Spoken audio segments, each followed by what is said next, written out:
திருச்செந்தூரின் கடலோரத்தில் செந்தில் நாதன் அரசாங்கம் தேடி தேடி வருவோர்க்கெல்லாம் தினமும் கூடும் தெய்வாம்சம்.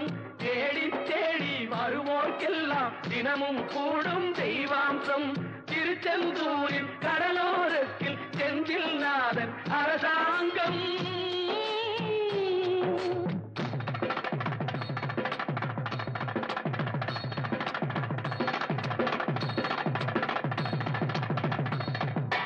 அசுரரை வென்ற இடம் அது தேவரை காத்த இடம். ஆவணி மாசையிலும் வரும் ஐப்பசி திங்களிலும் அன்பர் திருநாள் காணும் இடம். அன்பர் திருநாள் காணும் இடம். அசுரரை வென்ற இடம் அது தேவரை காத்த இடம். ஆவணி மாசையிலும் வரும் ஐப்பசி திங்களிலும் அன்பர் திருநாள் காணும் இடம். அன்பர் திருநாள்